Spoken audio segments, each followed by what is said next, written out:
जय हिंद दोस्तों, स्वागत है आपका अपने YouTube चैनल रेल रिव्यू में। दोस्तों RRB NTPC under graduate level के फॉर्म भरना स्टार्ट हो चुके हैं। आप जाकर फॉर्म फिलअप कर सकते हो। उसमें एक पोस्ट है अकाउंट क्लर्क कम टाइपिस्ट। आज हम उसकी जॉब प्रोफाइल के बारे में डिस्कस करेंगे कि उसकी जो जॉब प्रोफाइल है वो कैसी है और जो गर्ल्स के लिए वो पोस्ट कैसी है, उसका जो सैलरी, प्रमोशन, वर्क नेचर और उसमें नाइट ड्यूटी है या नहीं है, उन सब चीज़ों पे हम डिस्कस करेंगे। तो जो इस चैनल पर नए हो उसे सब्सक्राइब कर सकते हैं। चलिए आइए वीडियो शुरू करते हैं। सबसे पहले हम बात करें अकाउंट क्लर्क कम टाइपिस्ट की एग्ज़ाम के बारे में, तो ये RRB NTPC under graduate level के इनके फॉर्म आते हैं, जो अभी फॉर्म स्टार्ट हो चुके हैं। आप फॉर्म फिलअप कर सकते हो। ये जो अकाउंट क्लर्क कम टाइपिस्ट है, ये लेवल 2 की पोस्ट है, जिसकी बेसिक 19,900 होती है और ग्रेड पे 1900 होती है। सिलेक्शन प्रोसेस की हम बात करें तो इसमें एक CBT 1 होगा, CBT 2 होगा और उसके बाद आपकी टाइपिंग होगी। टाइपिंग का नेचर आपका या तो हिंदी रहेगा, इंग्लिश रहेगा। आप एक चूज कर सकते हो, जिसमें आपकी इंग्लिश की 30 वर्ड परमानेंट टाइपिंग रहेगी और हिंदी की 25 वर्ड परमानेंट टाइपिंग रहेगी। जिसमें जो रेलवे की जो टाइपिंग होती है वो एसएससी की तुलना में थोड़ी टफ टाइपिंग होती है। इसका कारण है कि इसमें बैक स्पेस का ऑप्शन नहीं होता। एक बार आपने जो वर्ड टाइप कर दिया वो आपने टाइप कर दिया। बात करें हम इसके CBT 1 की है। CBT 1 आपका क्वालिफाइंग नेचर का रहेगा। आपकी जो मेरिट है वो CBT 2 के नंबर के आधार पे बनेगी और टाइपिंग भी आपकी क्वालिफाइंग नेचर की रहेगी। आपकी जो भी फाइनल मेरिट बनेगी वो CBT 2 में आपके जितना स्कोर होगा उसके आधार पे बनेगी। उसके बाद आपका डॉक्यूमेंट वेरिफिकेशन होगा, उसके बाद आपका मेडिकल होगा। जो अकाउंट क्लर्क कम टाइपिस्ट है उसमें C2 मेडिकल स्टैंडर्ड है। अब ये C2 मेडिकल स्टैंडर्ड क्या होता है, इसमें कौन कौन से टेस्ट होते हैं, इन सब के रिगार्डिंग मैंने एक वीडियो बनाया, जिसका लिंक मैं आपको डिस्क्रिप्शन में दे दूँगा। आप जाके वहाँ से देख सकते हो। आपको बहुत ज़्यादा प्रॉफिट मिलेगा और आपको जो मेडिकल से रिलेटेड जो भी डर है आपका या डाउट है वो सब उसको देखने के बाद क्लियर हो जाएगा।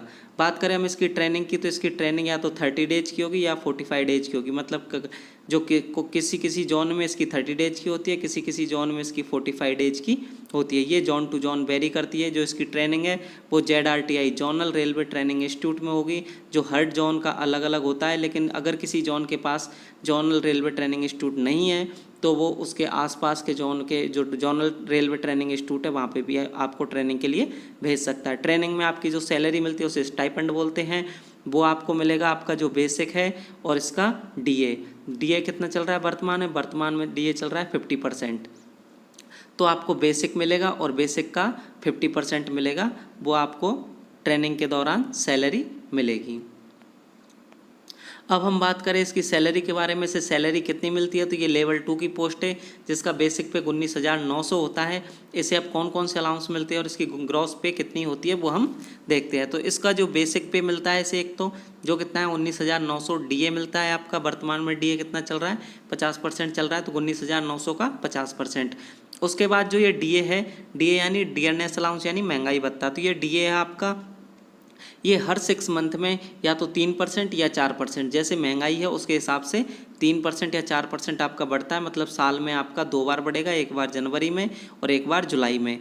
तो आपका जो DA है एक साल में 2 बार बढ़ता है, यानी कम से कम 6% और ज़्यादा से ज़्यादा 8% अभी तक जो देखा गया है वो इतना DA बढ़ता है। HRA आपका X सिटी में आपको 30% HRA मिलता है, Y सिटी में आपको 20% HRA मिलता है और Z सिटी में आपको 10% HRA मिलता है।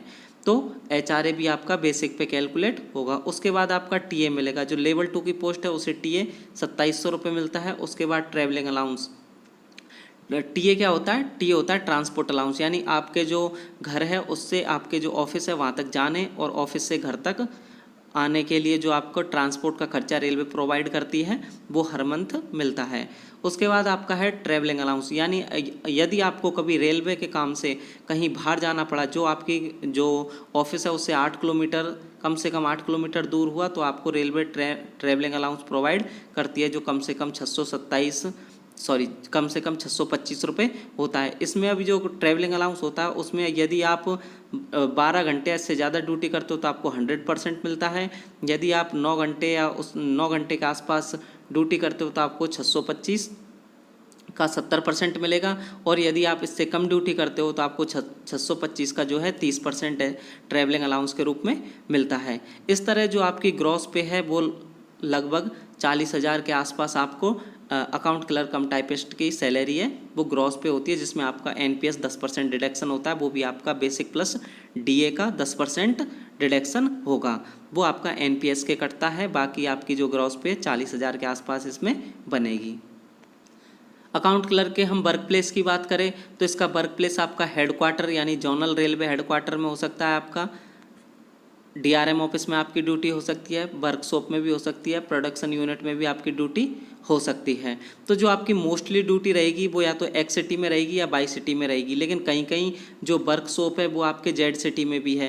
तो यदि आपकी ड्यूटी वर्कशॉप में लगती है तो आपकी जेड सिटी में लग सकती है, यदि वर्कशॉप आपका जेड सिटी में हुआ तो आपकी ज़्यादातर चांस है कि आपका एक्स सिटी और बाई सिटी में लगेगी, और जेड सिटी में भी कभी कभी लग सकती है। तो जो आपका ड्यूटी प्लेस होगा वो एकदम शानदार ड्यूटी प्लेस रहेगा, ऐसा गांव जैसा कोई ड्यूटी प्लेस नहीं रहेगा जिसमें आपको फैसिलिटी हर चीज़ की, स्कूल कॉलेज सबकी फैसिलिटी रहेगी। इस तरह आपका जो ड्यूटी प्लेस है वो सिटी एरिया रहेगा। वर्क टाइम की बात करें तो इसमें आप सुबह आपकी 9 बजे से और शाम को 5 बजे तक आपकी ड्यूटी आवर्स रहेगा। बात करें हम इसके हेडक्वार्टर डीआरएम ऑफिस की में संडे सैटरडे आपका ऑफ रहता है, जबकि वर्कशॉप और प्रोडक्शन यूनिट है इसमें आपका सैटरडे हाफ डे रहेगा और संडे ऑफ रहता है। तो आपको जो हेडक्वार्टर और डीआरएम ऑफिस में संडे सैटरडे ऑफ रहेगा और वर्कशॉप प्रोडक्शन यूनिट में सैटरडे हाफ डे और संडे ऑफ रहता है। हम नाइट ड्यूटी की बात करते हैं, इसमें किसी प्रकार की कोई नाइट ड्यूटी नहीं लगती है, आपकी एकदम ऑफिस जॉब है। बात करें हम इसके वर्क के बारे में तो जो इसका वर्क होता है, एक तो ऑडिट करना। ऑडिट मतलब जैसे आपके स्टेशन है, स्टेशन पे जो आपकी सैलरी वगैरह वो बन रही है उनको ऑडिट करना रहता है कि कहीं कोई जो सैलरी या आपके टीए है या ओटी में किसी प्रकार की कोई प्रॉब्लम तो नहीं है, या फिर ये ओवर बना के तो नहीं भेज रहे। तो इस तरह आपके जो खर्चे को और जो स्टेशन पर जो खर्चे होते हैं उन सबको ऑडिट करना काम होता है। उसके बाद जो आपकी सैलरी देने का काम होता है वो अकाउंट क्लर्क कम टाइपिस्ट का काम होता है। आपका जो टीए बनता है ट्रैवलिंग अलाउंस उसको भी कौन देता है? अकाउंट क्लर्क कम टाइपिस्ट देता है। रिटायरमेंट पे जो आपकी पेंशन मिलती है, जो आपके बिल जनरेट होते हैं चाहे किसी भी चीज़, जैसे आप अगर स्टेशन मास्टर हो तो आपको स्टेशन के खर्चे के लिए कुछ बिल जो अमाउंट दिया जाता है, जो उसका बिल है वो भी यही जनरेट करते हैं। और जो भी अकाउंट से रिलेटेड जितने भी आपके काम हैं वो सारे काम अकाउंट क्लर्क कम टाइपिस्ट का होता है। जैसे आपका जूनियर अकाउंट असिस्टेंट कम टाइपिस्ट का होता है, सेम काम इनका होता है, काम में किसी प्रकार का कोई अंतर नहीं होता। लड़कियों के लिए बात करें तो गर्ल्स के लिए ये जॉब बढ़िया है क्योंकि ये डेस्क जॉब है, इसमें किसी प्रकार के बाहर भी अगर आपको कभी ड्यूटी के लिए जाना पड़ेगा तो साल में कभी 1 या 2 बार जाना पड़ गया तो पड़ गया, वरना बाहर ड्यूटी करने के लिए जाना नहीं पड़ता। नाइट ड्यूटी इसमें नहीं लगती, इसमें किसी प्रकार की कोई पब्लिक डीलिंग नहीं है, आपका जो काम है वो आपका स्टाफ से काम पड़ेगा, तो इसलिए लड़कियों के लिए जॉब बेटर है। एसी कैबिन होता है आपका, इसमें किसी प्रकार की कोई ज़्यादा प्रॉब्लम नहीं है। वर्क प्रेशर की बात करें तो ज़्यादा कोई वर्क प्रेशर होता नहीं है। जैसे कहीं कहीं अगर आपको कोई ज़्यादा स्टाफ है आपके अंडर में तो आपको थोड़ा वर्क प्रेशर हो सकता है, उसमें भी वर्क प्रेशर तो नहीं बोल सकते, उसमें थोड़ा काम आपको ज़्यादा रहता है, वर्क प्रेशर नहीं रहता। वर्क नेचर की बात करें, इसका वर्क नेचर अच्छा है। रेस्पेक्ट की बात करें तो अकाउंट की जॉब है, अकाउंट की जॉब में आपको पता है कि जो अकाउंट की जॉब में रेस्पेक्ट बढ़िया मिलती है। आपको जो छुट्टी है, छुट्टी भी आपको आसानी से मिल जाती है, छुट्टियों के लिए किसी प्रकार की कोई प्रॉब्लम नहीं आती। वरना जो रेलवे एक ऐसा डिपार्टमेंट में जिसमें आपकी जो छुट्टियां हैं उसके लिए हमेशा आपकी मगजमारी रहती है, लेकिन जो जूनियर अकाउंट असिस्टेंट कम टाइपिस्ट, अकाउंट क्लर्क कम टाइपिस्ट, ये ऐसी जॉब है जिनमें आपको छुट्टियों के लिए ज़्यादा प्रॉब्लम नहीं आती, आपको छुट्टी आसानी से मिल जाएगी। फिर आपका जो नेशनल हॉलीडे है उस दिन आपकी छुट्टी रहती है। लेकिन जो जैसे स्टेशन मास्टर, ट्रेन मैनेजर, उनमें नेशनल हॉलीडे के दिन छुट्टी नहीं मिलती, आपको नेशनल हॉलीडे अलाउंस मिलता है। लेकिन ये जो पोस्ट है इसमें आपके नेशनल हॉलीडे के दिन छुट्टी रहती है। आप जो आपके त्यौहार हैं उनको आप अपनी फैमिली के साथ मना सकते हो, आप फैमिली के लिए एक अच्छा टाइम दे सकते हो। अब हम बात करें इसके प्रमोशन के बारे में, तो जो इसका प्रमोशन है वो आप जब इनिशियल भर्ती होंगे तो आप 1900 ग्रेड पे रहेगी आपकी, और आपकी पोस्ट रहेगी अकाउंट क्लर्क कम टाइपिस्ट। उसके बाद आपको अपेंडिक्स 2A एग्ज़ाम देना पड़ेगा, जिसके बाद आप 3 साल में आप JAA बन जाओगे। उसके बाद आपको JAA से AA बनने के लिए किसी प्रकार का कोई एग्ज़ाम नहीं देना पड़ता। आप 3 से 4 साल में JAA से AA यानी 4200 ग्रेड पेपर आप 6-7 साल में 1900 से 4200 पर आपको मुश्किल से 6 या 7 साल लगेंगे 4200 पर पहुंचने के लिए। उसके बाद यदि आपको AA से SSO बनना है तो इसके लिए आपको अपेंडिक्स 3A एग्ज़ाम देनी होगी।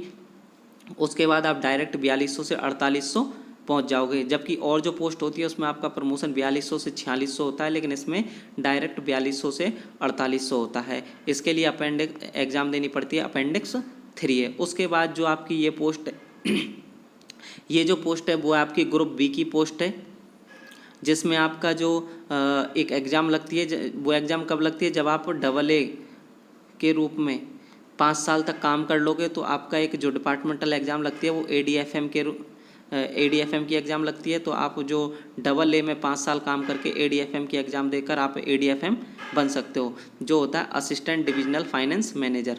उसके बाद आपका जो प्रमोशन है उससे आपका DFM डिविजनल फाइनेंस मैनेजर बनते हो। उसके बाद आप डिविजनल फाइनेंस मैनेजर से सीनियर DFM तक पहुंचते हो। तो आप जो इनिशियल भर्ती होता है, जो अकाउंट क्लर्क होता है, वो आराम से ज़्यादा नहीं तो SSO तक आराम से उसका प्रमोशन हो जाता है। अगर वो ADFM की एग्ज़ाम क्वालिफाई कर लेता है तो आप ADFM भी बन सकते हो।